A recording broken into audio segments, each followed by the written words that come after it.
Good, how are you? I'm good. You guys, that was pretty enthusiastic. Okay, sixth game in a row at the end of the year. It showed, I thought, in the first half. We looked kind of tired, and a little bit lethargic, but I do give Wisconsin credit for playing with a lot of energy. Winning at halftime. What's always worked for me in these situations, and worked today again, is instead of going in there and kind of rip snorting at halftime, just telling everybody to take a deep breath, relax, have fun, go out there and play one play at a time. I thought we played a good second half, and we had a lot of great individual performances. It's our 11th win in a row, one more than last year, one more than this staff had the year prior to that. It'd be great to enter an off week now and get the players some rest. The coaches too, really, the assistant coaches. I may need even adjust what I normally do. We don't do much on off weeks. Just stay sharp, but we need some rest. We got to get some guys back. Got a lot of guys out there playing that are banged up. We got to get healed up as good as possible. Questions? He's on your left and Zach. Curt, we took over, you talked about making Memorial Stadium a more formal place to play. How important has that been to your transformation of the program? You played such a straight season where you played undefeated at home. How important is that? No, I think our crowd, our fans are the best in America. I mean, I know everybody says that's got it going and packs the house, but I love our fans. I know where we started and where we are now, and they are over the top. And I can't say enough good things about them, and we feed off of their energy. I really think that us playing at home is at least a 14-point advantage.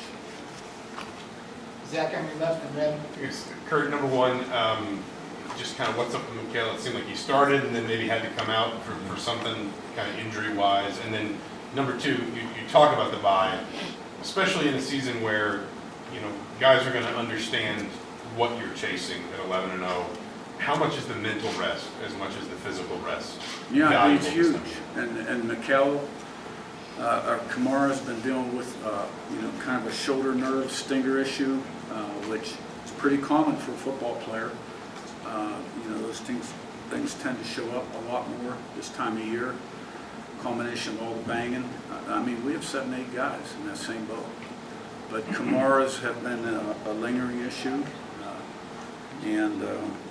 he's another guy that needs rest, needs to get away.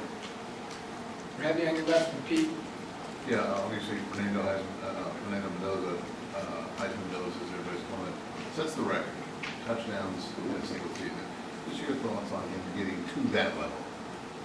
I can't say enough about the job that he's done in terms of dedicating himself to the process of improvement, and that Chandler Whitmer's done also to help accelerate his development. He's come such a long way since we got him from Cal, but I still think that he's barely scratched the surface of his potential. I think that's that much of him. And, he's a little bit new to the position, really, when you look at him and his background and growing up in terms of his opportunities to get snaps in whether it was junior high or high school even. I thought he was great today, 22 of 24, 4 touchdowns, broke the school record, touchdown passes 30. And, he'll, of course, that's a team effort. It doesn't happen all by yourself. But I thought he was very poised, yeah. Pete up top and Sammy. Curt, can you talk about the execution on both sides of the ball? You had one penalty, no turnovers, that kind of execution sustained. Yeah, and I think we're number 1 in the country in turnover ratio, if I'm not mistaken, which lead to points. It's huge. Penalties to an absolute minimum. 130 is our goal on offense, defense, and special teams. Now, they only had one also. So, look at the tape, and you never know. We may have our hands outside every other play. But we talk about that a lot. Before you win a game, you can't lose a game. How do you lose a game? You lose a game by turning the ball over, pre-snap penalties, undisciplined penalties, right? And like fourth down, for instance, today. Do you think I like punting the ball 4th and 1, 4th and 3, in minus territory? I didn't like it at all. But, the way that game was going today in the first half, the only way you lose that game is if you start to do things that are not good football decisions, and they backfire on you. Because they weren't going to score that many points on us. But I've been proud of our team all year long in terms of the discipline, and got to keep it going. Sammy up top to Matt. Coach, you talked last week that you kind of let Penn State hang around. Was there a point in this game, especially after the finals, where you stepped on the neck and started to put them out of striking distance? Yeah, I thought the second half was really clean. Final score is 31-7. It was 10-7 halftime. So we won the second half 21-0. It was a little bit of a different first half, for sure. I don't think anybody was really satisfied. And it is one of the things I talked to the team about this week and before the game, was playing 4 quarters because I didn't feel like we did that the week prior. Matt on your left and Doug. Coach, you just mentioned the offense was much more effective in the second half. In the first half, were they doing things that maybe you didn't expect, or was it more about execution, or what changes did you guys make at halftime to kind of get it going? Well, I think sometimes it's just the momentum of the game. Like, they get the ball first, and, they haven't been scoring a lot of points, but they go on an 8-minute drive, convert a couple third downs, and, and you just don't have that many opportunities. And then all of a sudden in the second half, we get the opening drive, and we go down and score a touchdown, and the place is rocking. We're getting the momentum, and next thing you know, we're getting a turnover on defense, great field position, another touchdown. Sometimes momentum plays, in circumstances of the game, play a lot into it, rather than the X's and O's. I mean, you may run the same play in the second half that, 3 times that you ran 3 times in the first half, not so well, and you do it better in the second half just because guys are doing their job and doing it better. Doug on your left and Zach B. Curt over here. You said instead of going into half and ripping them a little bit, you eased up a little bit. I don't think you were being sarcastic, but is that a lesson that you've had to learn throughout your career?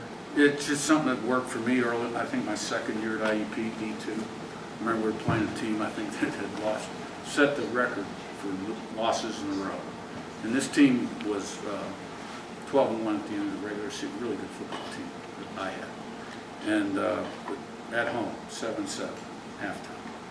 That was just hit me. And I've done that ever since. It's always worked. Zach B on your right and Jim. Coach, this core group of seniors that's played such a big role over the last 2 years, how bittersweet was it to see them play their potentially last game as an IU player here in this building? Yeah, it's hard for me to look at it that way because we all understand, what we've accomplished together and what's down the road. And we don't know for a fact that it is our last game here at home. We hope it is. It's kind of weird to say, I get it. We'll see what happens. I mean, we've got a rival game coming up in 2 weeks, and then hopefully, we'll see what happens after that. Jim on your left and over there. Curt, today when the Wisconsin player got hurt and was down for quite a while, you gathered your entire team around. What were you saying to the entire team at that moment? That's another one that I've learned from through the years.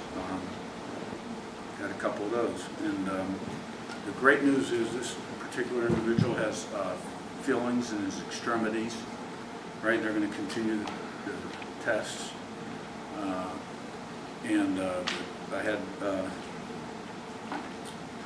I had a couple football teams that had big leads and were in that same situation, and after that, losing. And they happened later in the game too, late. It's hard there because you're not trying to be callous, you're not separating the football from the human element. And we prayed. First thing we did was we took a knee and we prayed. And then, we kind of refocused everybody for the game. It's great to hear positive news on this point when that individual running back from there.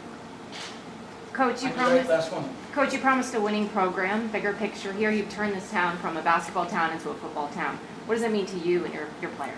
Well, you know, I don't know if it's like a football town to, or a basketball town to a football town.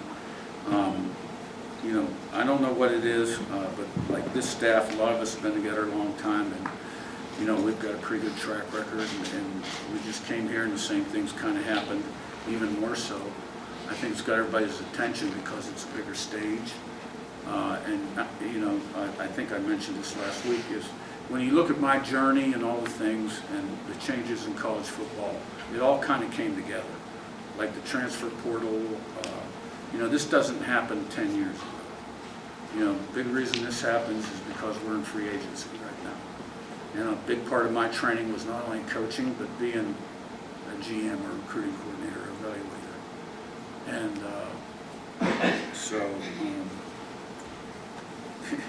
you know, it's really hard for me to step back sometimes and think about what we've accomplished here. But it takes people, the right coaches and the right players in the locker room, properly led. Got to have a blueprint plan, standards, expectations, and just improve daily and create the right mindset.